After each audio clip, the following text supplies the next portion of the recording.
آج ہم ایک ایسے لیڈر کے بارے میں گفتگو کر رہے ہیں کہ جس نے پاکستان سیاست میں ایک نئی بیس چھیڑ دی ہے، عمران خان۔ عمران خان نے ہمیشہ یہ موقف اختیار کیا ہے کہ پاکستان کو ایک خوددار باوقار ملک بنانا ہوگا۔ انہوں نے نوجوانوں کو مخاطب کرتے ہوئے کہا ہے کہ قوم کی تقدیر اس وقت تک نہیں بدلتی جب تک نوجوان بیدار نہ ہو جائیں۔ ان کا پیغام صرف اقتدار حاصل کرنا نہیں بلکہ نظام کی تبدیلی ہے۔ انہوں نے بار بار انصاف، شفافیت اور قانون کی بالادستی کی بات کی ہے۔ ان کے مطابق اگر ملک میں سب کے لیے ایک قانون ہو تو پاکستان ترقی کی راہ پر ضرور گامزن ہو سکتا ہے۔ وہ کہتے ہیں کہ اصل طاقت عوام کے پاس ہے، اگر جب عوام فیصلہ کر لے تو کوئی طاقت اسے نہیں روک سکتی۔ ہر لیڈر کے حامی بھی ہوتے ہیں اور ناقدین بھی، لیکن یہ حقیقت ہے کہ عمران خان نے پاکستانی سیاست میں ایک نئی سوچ کو جنم دیا ہے۔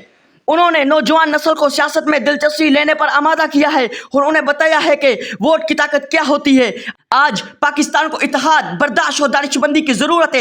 اختلاف رائے جمہوریت کا حسن ہے، مگر ملک کی مفاد سب سے مقدم ہونے چاہیے۔ ہمیں بحیثیت قوم فیصلہ کرنا ہے کہ ہمیں کیسا پاکستان چاہیے، ایک مضبوط، خود مختار اور باوقار پاکستان۔ آئے ہم سب مل کر پاکستان کی ترقی، استحکام اور خوشحالی کے لیے دعا کریں اور مثبت کردار ادا کریں۔ پاکستان زندہ باد۔ اور کمنٹ میں عمران خان ضرور لکھیں۔ اس ویڈیو کو زیادہ سے زیادہ کمنٹ، سبسکرائب اور لائک کریں تاکہ یہ ویڈیو دنیا کے ہر کونے تک پہنچ سکے، تاکہ سب کو پتہ چلے پاکستان کا ایک ہی لیڈر ہے، وہ ہے عمران خان۔